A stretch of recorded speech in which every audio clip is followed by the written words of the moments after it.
Hey guys, I'm Canberra Potter for That's My Entertainment here at the red carpet for Brooklyn Nine-Nine at 2019 Comic-Con. We are celebrating the premiere of Season 7, which we have not yet found out a premiere date for, but it is such a pleasure to meet with the cast and crew today, and I can't wait to share it with you all, so stay tuned. That's My Entertainment. All the heists are so much fun. This year's was fun. I can't remember the exact... I just remember doing a scene where we were hunting a serial killer, and me and Andre chased him into like a mannequin factory. It was. Oh yeah. Do you remember? It wasn't a. It was some serial killer one, which I always am into. Clearly. That's your brand. But I just loved all the jokes of being in like a creepazoid mannequin factory and having it be that sort of a cartoony set design, that kind of thing. That was fun. So Jake and Amy have kind of been on a wild ride relationship-wise, and they kind of, I feel like, I don't know if this is just me, but the conversation about children was, it came and then it went, and you guys kind of made a decision. What do you think is the next struggle that the two of you guys are going to go through? Probably just figuring out how to have sex. Yeah. Like how does it Of work? your next sex tape. For Jake, like, what does it do? Yeah. You know what I mean? Mm-hmm. I feel like Amy will just be like hyper Amy about it all, like taking her temperature and just sucking all the romance out of it. Yeah, I feel like, I don't know. We don't know what's going to happen this season, but I think like in any real relationship, it would be a natural kind of ongoing thing. Like, and they have complicated jobs, which they talked about in that episode. Yeah. And I'm assuming that the storyline won't get dropped. Yeah. Like, we did a whole set-aside episode for it, Yeah. so I think it's teeing it up sort of to be strung out through the season, is my assumption. That you don't know much about this season, have there been conversations about what might be happening? Well, the writer's room has been back for a while, but we've been on hiatus. So I've barely had a chance to even talk to Dan about it. yeah, we've been writing Honestly, these less than normal. I usually will like meet up with him and go on walks, and we'll talk about future episodes and that kind of thing, but I've just been so busy that I said, fuck it. I'm assuming it'll be great. Yeah, like your shirt. Nice. Ooh, yeah. It's my joke band. I've heard of them. I thought it looked familiar. How do you like individuals? Have you been able to walk around it yet, or anything? We've honestly just been doing press. Yeah. Kind of came in, went straight to press, went to another press, now doing this press. Went over to the activation thing they had built for us, which I thought was really cool. Yeah. And unique. Man, they're getting good at advertising. I was like, oh, this is like a whole escape room thing. Pretty cool. Anyway, it was really hot in there, though. I don't recommend it. On sitcoms and comedies, you fall in love with jokes and the same groups and the parts of your characters, but for these years we've really got to fall in love with all of the cast of characters. What's been the biggest moment for you in figuring out your character, really feeling Jake and Amy as people and not just singer delivery? Zinger delivery receptacles.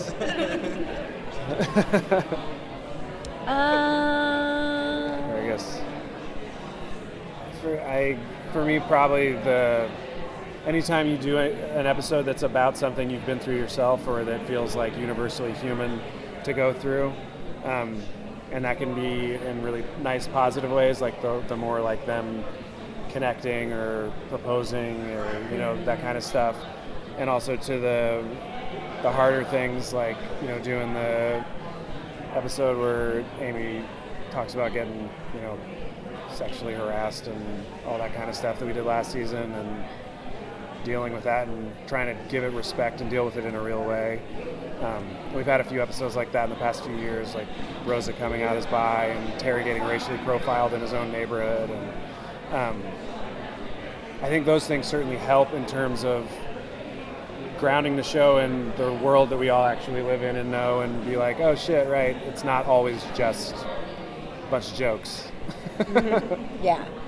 Yeah, and I think on the fun side, I remember really early on with Jake and Amy, once we kind of did a lot, we leaned into the competitive and the sort of like banter that was almost like how siblings fight, but then there was obviously like a little spark to it. I was like, oh, there they are. Like that's their dynamic, and that I don't think will ever change, and it hasn't. Like they're married in love, and she still like rolls her eyes at him. Yeah. Thanks, guys. Thanks. Cool. Can you talk a little bit about Brooklyn Nine-Nine and how it was? I mean, we almost lost it. We got it back. Can you talk about the experience of getting back into the writers' room and writing about the story and Sure. getting the story back? So the question was, series do we need to repeat the question, or is everyone? No. I think when that happened, so that happened last season, and I think immediately afterwards we were just so overjoyed, and then we had to do the hard work of figuring out what kind of stories we wanted to tell, and we had a pretty good cliffhanger at the end of that season, and Jake and Amy had just gotten married, so we were really excited to write stories about them, their new relationship. What was another big cliffhanger at the end of season 5? Holtz being commissioner. Holtz being not getting commissioner. We knew going in. Oh, and we ended it with him not getting commissioner. So that was a little bit of a risk. And then this year going into it, we had a big cliffhanger going into season 7. We're in the room now. We're writing season 7. Very exciting. And Holt was demoted all the way down to being a crossing guard. And I think as we approach this season, we're excited to do. This always sounds lame, but to do sort of more of the same, more of the kind of funny characters, continue building the world. We really love writing for characters like Mark Evan Jackson, for Jason Mantzoukas, for Craig Robinson, people who are peripheral to the world as well as our own characters, and then furthering all of the relationships. So it's about moving everybody a little bit, trying not to repeat ourselves, and trying to make it bigger and funnier than ever before. Yeah, I think we were always making an NBC sitcom, even on Fox, is the answer, and we didn't have to change anything. I felt like there was more pressure on Fox, especially when we premiered and we were part of that Sunday night animation block, which is like has a very specific tone, and it wasn't a bad marriage at Fox at all, but it always felt sort of like that Thursday night NBC lineup was where like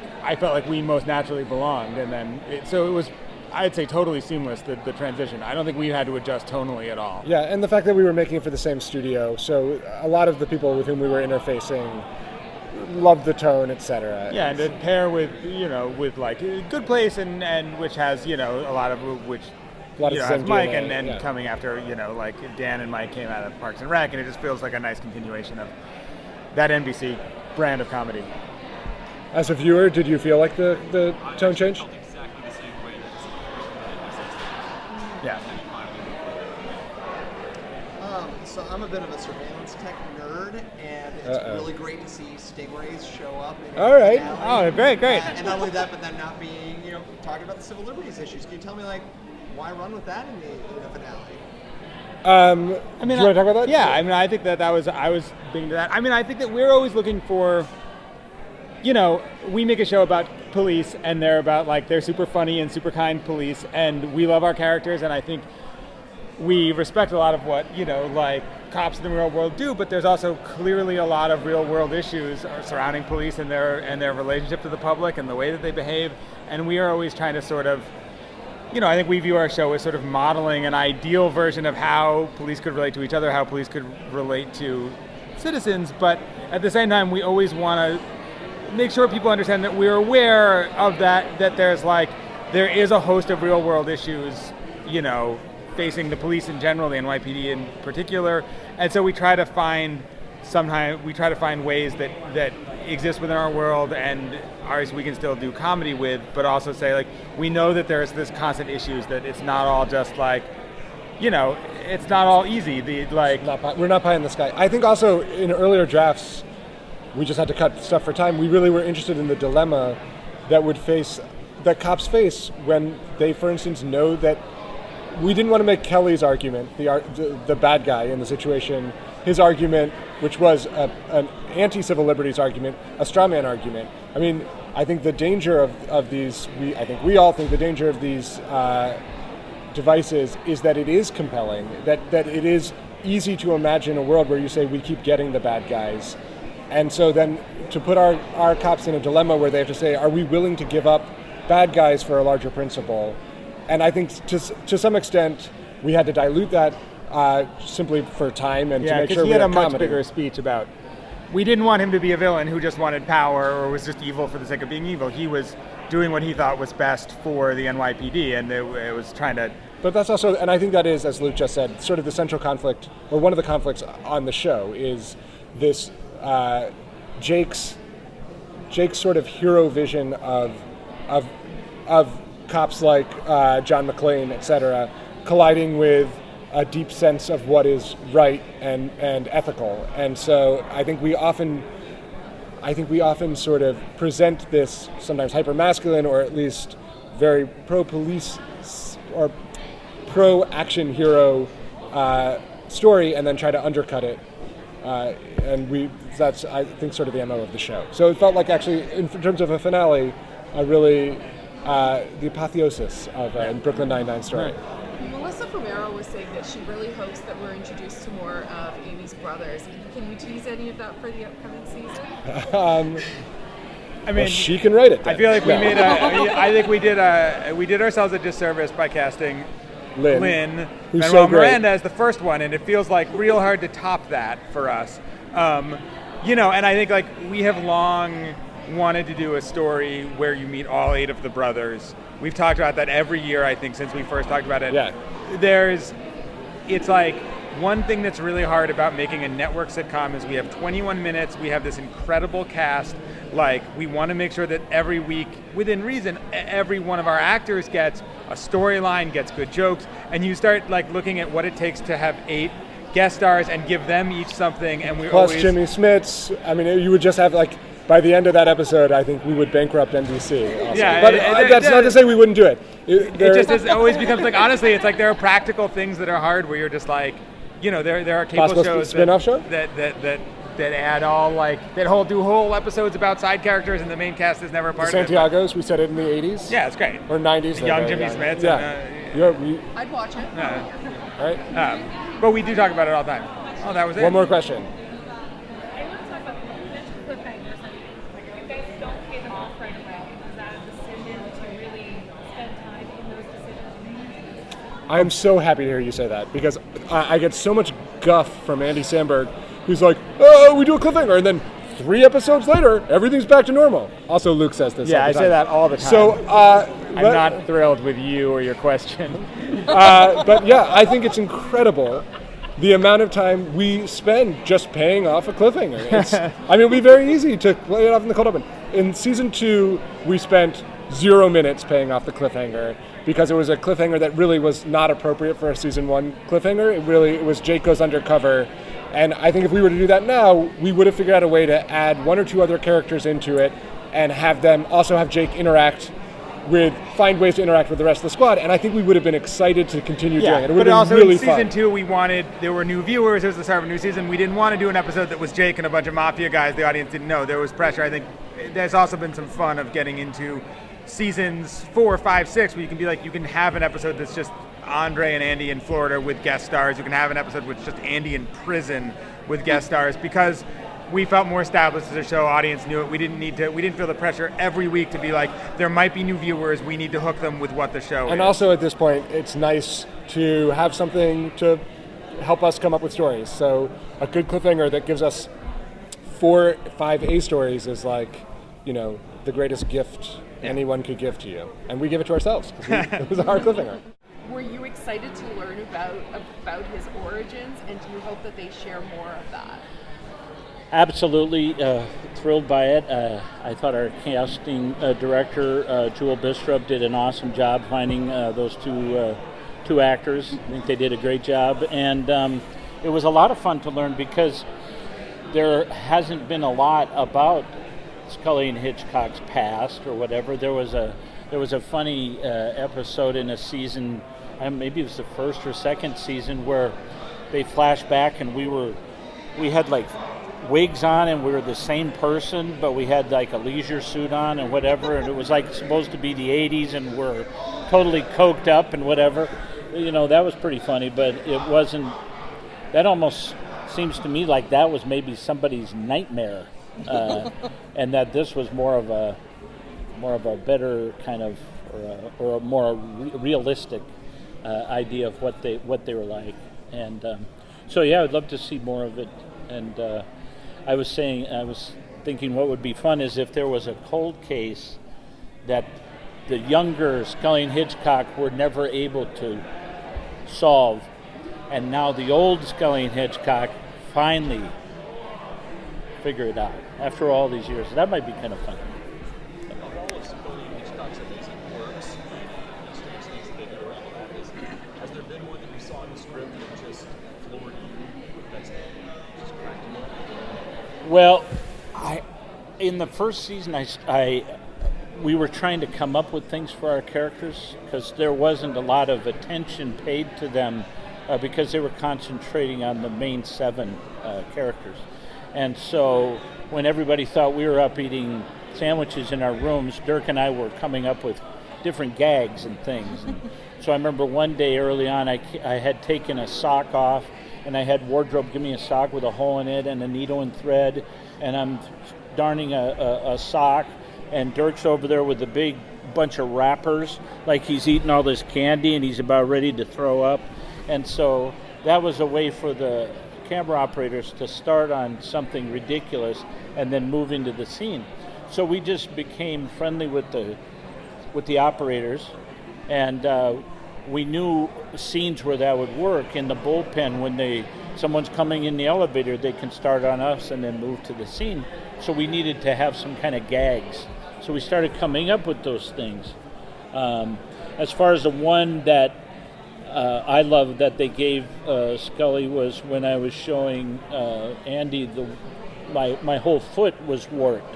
It's all warped, and he throws up his sandwich and keeps his gagging going on all the way off the camera.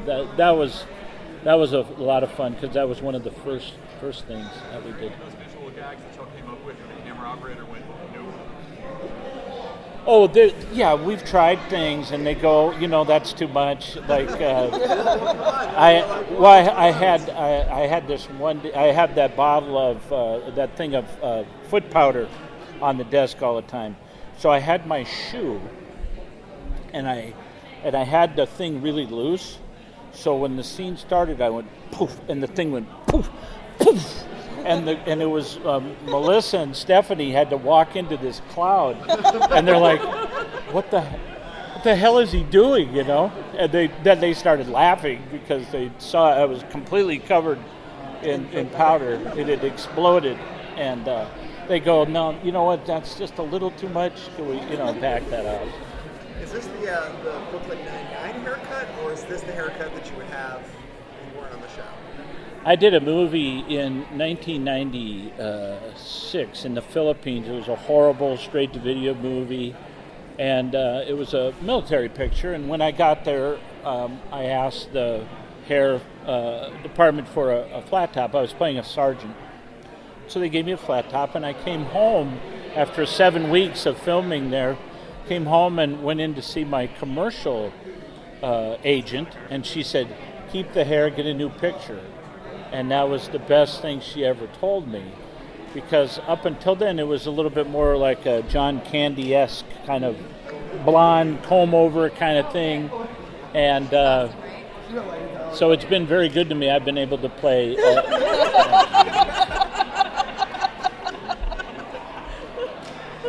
all kinds of different characters. It's not necessarily just a military thing. I played Bill Paxton's buddy on Big Love, and things like that. So it's been more versatile than you think, and it didn't make me any better or worse of an actor. It just made for a different look. There we have it, guys. You just met the cast of Brooklyn Nine-Nine. We're so excited for season 7. Be sure to catch it on NBC. I'm Canberra Potter. That is my entertainment. What's yours?